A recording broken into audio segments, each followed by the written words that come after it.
Well, hello, folks out there in YouTube land. Got a big show lined up for you. Let's get right on into it. All right, folks, ESPN's put out the teams that are most likely to rebound from last year. We're going to talk about that. Also, Spencer Rattler's top 5 toughest stadiums. So that should be a pretty interesting list. Needless to say, a quarterback's going to definitely know the toughest stadiums that he's played in. But anyway, let's get into what ESPN thinks about these teams that will rebound, in their opinion. And this story shows up on VolQuest by Grant Ramey. ESPN lists Tennessee football as a team most likely to rebound from its stumble of 2023. It says college football writer Bill Conley listed the Vols as a bounce-back candidate, along with Minnesota, Baylor, Cincinnati, UAB, and East Carolina. It says, you know your program's in pretty good shape when winning 9 games and finishing 14th is a solid drop-off. Yeah, which is true, honestly. We finished 6th the year before and 14th last year, and we did have a drop-off. I'll actually show it to you. It's the obvious problem. This has been Josh Heupel's offense every year since 2016. Here he was offensive coordinator of Missouri, where they went from 13 points a game to 31 and then 37. Then he took over UCF, 43, 43, 42, very consistent. This was actually Jeremy Pruitt in 2020 when Heupel scored 42 for UCF, and of course, Jeremy was all about 3 yards and a cloud of dust at 21. And then Josh Heupel immediately took over a team that had been devastated by the transfer portal and doubled the offensive production to 39, and then went to 46 with Hendon Hooker and Jalen Hyatt and those guys, Cedric Tillman. So they went from number 7 in the country in offense to number 1, and then they dropped all the way down to 31.8. And pretty much, honestly, that was probably a lack of wide receiver and, of course, Joe Milton. Now, part of that drop is the fact they changed the rules. There weren't timeouts after first downs. That was certainly part of it. But Joe was not nearly as effective as Hendon Hooker. We all know that. Of course, this year, we got the Nico. It talks here about redshirt freshman Nico, who was the number 1 player in the 2022 recruiting class. Connolly said, there's no guarantee, obviously, this is going to be a top 5 offense this fall. And as their number 16 overall projected ranking suggests, improvement is not guaranteed. But he added, the ceiling is immensely high for the Vols on offense. Tennessee is deeper and more talented on the defensive line too. Yeah, obviously.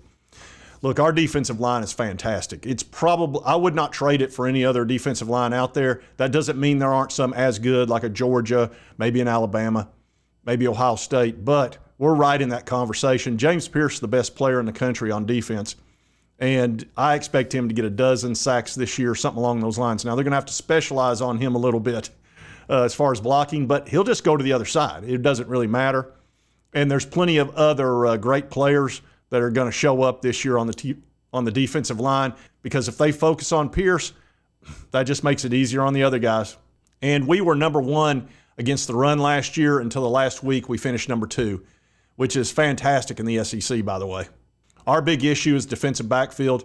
We've replaced, 10 guys back there, and all pretty much upgrades as far as talent goes. Whether or not they'll mesh, we'll find out. It's really been our Achilles heel since Josh Heupel arrived, and it really, you can't hardly blame the guy. We had so many people transfer out, and that's where we really got devastated at linebacker and defensive backs, because they all transferred out.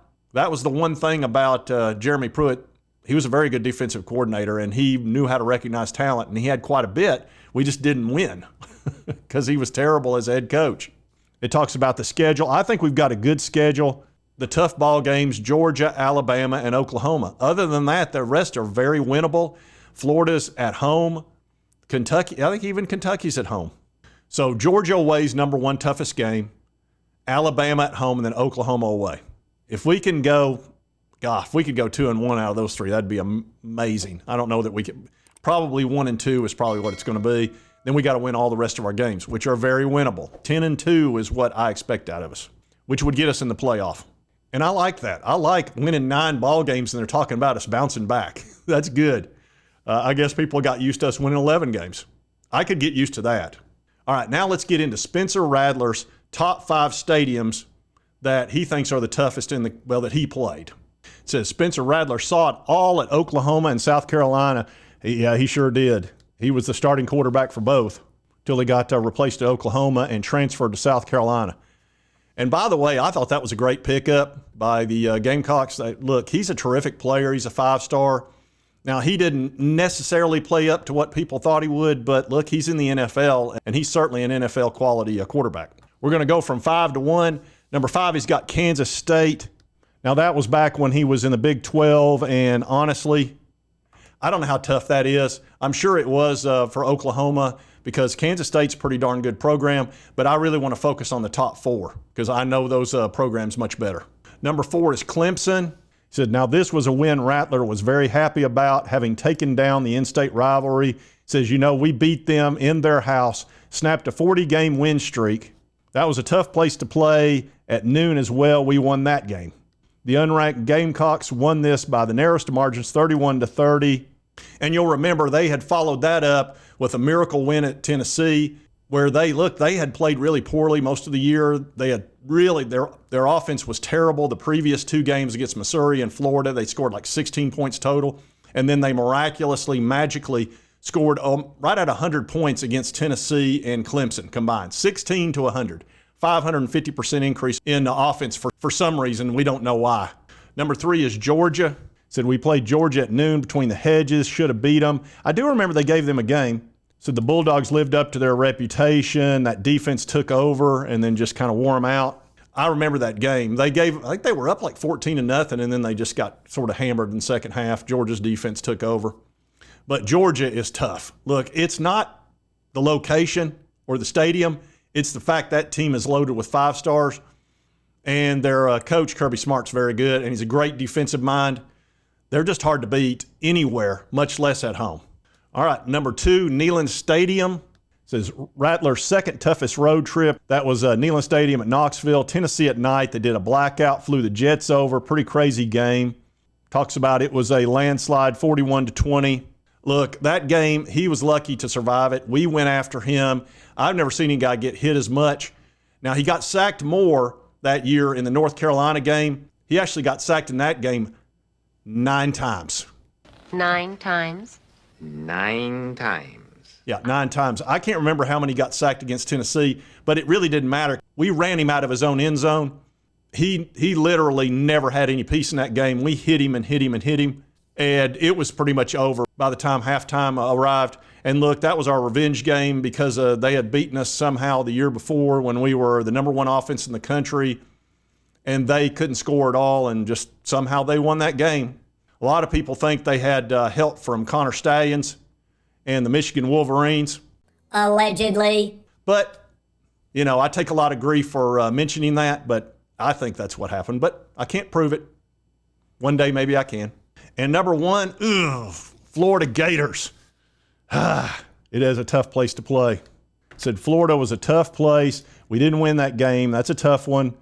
That's the swamp.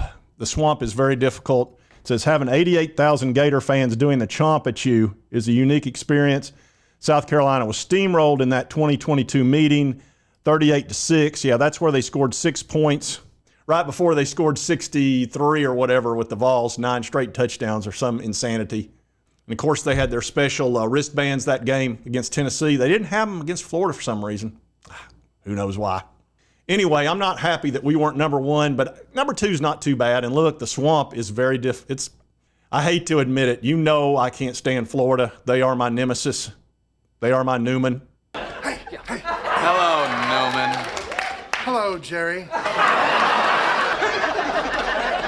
But being number 2 is not too bad. I can live with that. I still think we're a tougher environment, especially at night. But,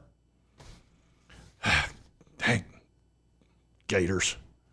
Anyway, one other thing that I want to do, I introduced this product a couple of days ago, and my understanding from the CEO is that this product has flown off the shelves. They can't keep this item in South Carolina at all. And they've actually asked me if I'd be interested in having them sponsor the channel. I don't know if I want to do that or not, but I thought I'd do a product placement for them in this just, as a personal favor. And that's Aunt Shane's Southern Pickles. I got to admit, I didn't think they'd be that successful, but my understanding is they can't keep them. So here's the ad for it. Well, hello, friends. There's nothing more southern than a summer breeze, the cicadas chirping up in the trees, and a good old jar of Aunt Shane's Southern-style pickles. You think you hate them now? Wait till you taste them. When you're looking for some pickles and you don't give a damn, Aunt Shane's Pickles. Yep, so we'll see what happens with that. Now realize you can pick those up at any of your local grocers, the dollar store, the Piggly Wiggly, Woolworths, and of course Macy's. So be sure to pick up a jar of Aunt Shane's Pickles. And just like Shane Beamer, if you live in South Carolina, you better learn to love them. Well, there's only one thing to do. That's what we should have done in the first place. You mean, learn to love them. Absolutely. And if you like this content, be sure to hit that like button. Let's continue to cover all these big college sports stories. If you've not subscribed, hit this little button right here. It won't cost you a dime. You might even get a jar of pickles for free, but I can't promise you that. And right over here is a most recent video YouTube thinks you'll enjoy based on your viewing history. And we'll see you next time on Sports Talk Jay.